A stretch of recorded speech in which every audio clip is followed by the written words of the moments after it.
Good morning students. This video lecture is for class 5th students. Class 5th, today we will discuss the revision of our first chapter whose title is A Surprise. बच्चों, आज हम लोग अपनी अंग्रेजी की book की पहले chapter की कहानी अ सरप्राइज़ का रिवीजन क्लास करेंगे।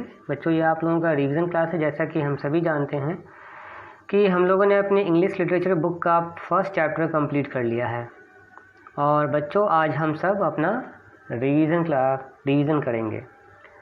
ठीक है, तो आइए अब हम अपनी कहानी का रिवीजन शुरू करते हैं। बच्चों, ये कहानी लूसिया में एल्कॉट के द्वारा लिखी गई है। किसके द्वारा? लूसिया में एल्कॉट। हाँ, बिल्कुल सही, लूसिया में एल्कॉट के द्वारा लिखी गई है। एल्कॉट का जन्म 1832 ईस्वी में हुआ था और इनकी मृत्यु 1888 ईस्वी में हुई थी। जन्म 1832 ईस्वी में और मृत्यु 1888 ईस्वी में। इंग्लिश में समझा देता हूँ। इनका बर्थ हुआ था 1832 में और ये डाइड हुई थी, यानी ये मरी थी 1888 में। ठीक है, अब क्लियर हो गया। चलो आगे। वह एक अमेरिकी उपन्यास व कवि थी। वह एक अमेरिकी उपन्यासकार थी, यानी क्या लिखती थी? नॉवेल्स लिखती थी। ठीक है, और पोएम भी लिखती थी। So she was an American novelist as well as a poet. वह अपनी 3 प्रसिद्ध उपन्यासों के लिए जानी जाती थी। कितने? 3 उपन्यासों के लिए। पहला था लिटिल वुमेन, दूसरा लिटिल मैन और तीसरा जोज बॉयज़। फिर से सुनो, पहला लिटिल वुमेन, दूसरा लिटिल मैन और तीसरा जोज बॉयज़।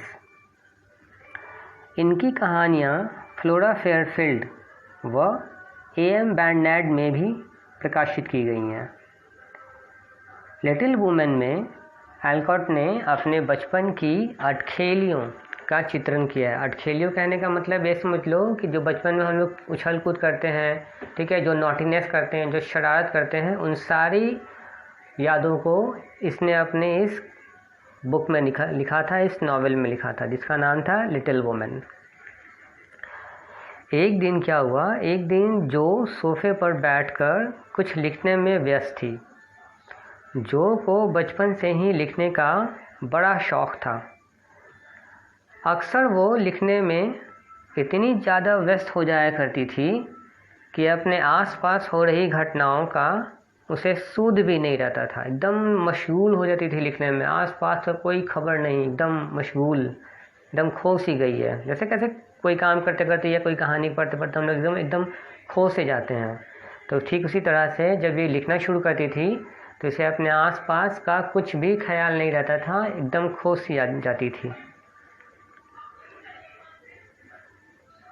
जब जो के लिखने का काम पूरा हो गया तब वो अपने सभी नोट्स को एक जगह इकट्ठा करती है और उन्हें इकट्ठा करते हुए कहती है कि ये सारे मेरे अब तक के उम्दा, श्रेष्ठ व बेहतरीन कार्य हैं। उम्दा, श्रेष्ठ और बेहतरीन, यानी अब तक के उसके सबसे अच्छे कार्य थे ये सारे। यदि अब भी उन्हें ये पसंद नहीं आए तो मुझे कुछ अच्छा सोचना होगा। जो अपने सारे नोट्स को लेकर एक पुराने से घर के पास पहुंचती है, फिर कुछ सोचकर वापस आ जाती है। जो कि इन सारी एक्टिविटी को पास के घर से एक व्यक्ति ऑब्ज़र्व कर रहा था, यानी ये जो बार बार उस घर के पास जा रही थी और पीछे आ जा रही थी, फिर जा रही थी, फिर पीछे आ रही थी। तो ये जो कि इन सारे कामों को, सड़क के उस पार एक मकान था, उस मकान में एक व्यक्ति खिड़की के पास खड़ा होकर जो कि इस सारी एक्टिविटी को देख रहा था। उसने सोचा कि शायद ये किसी मुसीबत में है। उसने सोचा, उस व्यक्ति ने सोचा कि जो शायद किसी मुसीबत में है। ऐसा सोचकर वह जो के पास जाता है। वह उससे पूछता है, क्या आपको कोई परेशानी है? जो अचानक से हड़बड़ा जाती है। ऐसा असहज होता है, सब बिल्कुल कॉमन गेस्चर है कि जब कभी हम कहीं किसी काम में व्यस्त होते हैं, अब कोई अचानक से हमारे पास आ जाता है तो हम थोड़े से हड़बड़ा जाते हैं, थोड़े से अनकंफर्टेबल हो जाते हैं। तो उसी तरह से जो भी बिल्कुल से हड़बड़ा जाती है और थोड़ी असहज होकर कहती है, नहीं मैं ठीक हूँ। वह व्यक्ति जो से फिर पूछता है, देखिए आप घबराइए नहीं, आप मुझे बता सकती हैं कि क्या बात है। फिर जो ने अपनी लिखी सारी कहानियाँ उस व्यक्ति को दिखाती है। जो ने वो सारी कहानियाँ लिखी थी जो उसने अपने उस व्यक्ति को दिखाया। जो की लिखी कहानियों से वह व्यक्ति बहुत प्रभावित हुआ और उसे अपने अखबार में छापने का वादा कर चला गया। तो बेसिकली बच्चों, वह व्यक्ति कौन था? एक पब्लिशर था जो कहानियों को अपने अखबारों में प्रिंट किया करता था। कुछ दिन बाद जब जो अपने सभी परिवारजनों के साथ बैठी थी, तभी मेग वहाँ आती है। वह अखबार में छपी एक कहानी को गौर से पढ़ने लगती है। बेथ को यह कहानी बहुत पसंद आती है और वह कहता है कि शायद शेक्सपियर अभी भी जीवित है। यानी इस कहानी को पढ़कर बेथ इतना ज़्यादा प्रभावित हो गया, उसे ये कहानी इतनी अच्छी लगी कि उसने इस कहानी के राइटर को, यानी इस कहानी के ऑथर का कंपैरिजन शेक्सपियर से कर दिया।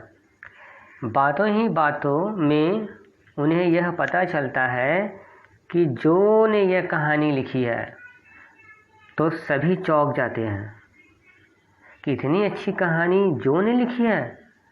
सभी जो के इस उम्दा काम की तारीफ़ करते नहीं थकते, कहते हैं कि वाह जो तुमने बहुत अच्छा लिखा है, और उसकी तारीफ़ करते नहीं थक रहे थे। जो की आंखों में खुशी के आंसू छलक पड़ते हैं और सभी जो से लिपट कर उसे और अच्छा लिखने के लिए प्रोत्साहित करते हैं, मोटिवेट करते हैं। तो बच्चों, यह था आपके कहानी का समरी। कहानी, इस पूरे कहानी को मैंने समराइज़ करके बताया है, शॉर्ट करके बताया है। आशा है आप लोगों को कहानी अब समझ में आ गई होगी। तो बच्चों, इस कहानी का मोरल क्या निकल के आता है? नैतिक शिक्षा क्या होती है? हर एक कहानी में होती है, कुछ न कुछ स्टोरी जो होती है बुक में, उससे हमें कोई मैसेज मिलता है, कोई सीख मिलती है। तो इस कहानी से हमें क्या सीख मिली? इस कहानी से हमें यह सीख मिली कि हम सभी के अंदर कोई ना कोई प्रतिभा होती है, हम सभी के अंदर कोई ना कोई टैलेंट छिपा होता है। तो हमें अपने उस टैलेंट को पहचानना चाहिए और उसको डेवलप करना चाहिए, उसको कभी दबाना नहीं चाहिए। बच्चों, जो भी आपके अंदर टैलेंट है, I am sure everyone has a talent, so you should improve that talent. अपने उस टैलेंट को आप लोग इम्प्रूव करिए, ठीक है? That's all for today. Have a good